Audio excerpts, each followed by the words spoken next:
Hello everyone. Thought I'd do a quick post. I know it's been a while, and I guess I needed to take a little break from being out there in the world and maybe being a little more inward in focus. And I'm recording this post from Tepoztlan, about an hour and a half south of Mexico City, where we have a ritual center.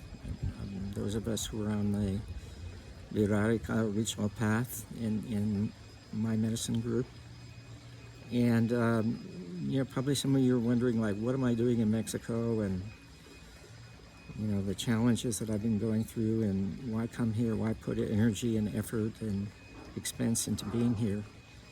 I'm about to embark on pilgrimage with about a dozen and a half others, and well, I just thought I'd talk about that and reach out to you all and ask for your continued prayers and support. It was almost 30 years ago, maybe 28 years ago, I think exactly, when I learned I had a calling on this Virarika path.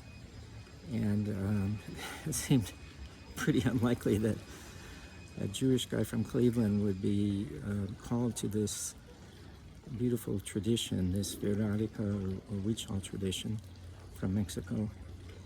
And I was as surprised as anyone. Well, I mean, and then the signs showed up. Initially dreams that were very powerful, that were unlike any other dreams I'd had before, about being beyond the veil and hopefully being of assistance to people on this side of the veil. And it was the time that I was actually preparing with some others to go on the first pilgrimage, and we had our first apprentice gathering in the Charlottesville area. And I was visiting my friend Jenny just before that, because she lived very close by. And that very day that I was going to be meeting later with my brothers and sisters on this pilgrimage path, I had a most unusual experience. We were walking down this country road, and all of a sudden my friend Jenny's dog, a beautiful lab, was pawing at this fence to the side of the road, and we went to see what the dog was pawing at, and there was a little fawn that was just there, crouched nervously, of course with the dog even more nervous. And we pulled the dog away, and the fawn was alive but clearly injured. And Jenny went off to find a friend of hers who's an animal rescuer. It's a role that's registered in Virginia, and her friend came back, and I was there with the fawn the whole time to protect it and try and reassure it, and it clearly couldn't get up. And anyways, when Jenny's friend came, she said, well, it looks like it probably dislocated its hip in the fence. It was crouched down by a barbed wire fence. Not an uncommon thing, especially when they're small, they can't really leap high enough. And she said, can you pick it up? And I said, yeah, I think so. And she got a pillowcase, and we put it over the fawn so that it wouldn't be too disturbed by the motion and commotion around it. And I picked it up and put it in my lap, and we rode off to the vet with the fawn in my lap. And I was scheduled to leave that area and go visit with my brothers and sisters for pilgrimage. And I couldn't stay. The vet examined the fawn and said, he'd call him later with a prognosis, and we had to leave the fawn behind at the vet's. It's a strange thing. And as I was getting ready to go visit with my friends, that I was going on pilgrimage with that called and said the fawn couldn't be saved. It had to be let go. And of course, we were really sad to hear that news. And what an amazing synchronicity, because on the Virarika path, the deer is the most sacred of animals. And I had never, ever had an experience of having a deer in my lap before. So there was some kind of confirmation there.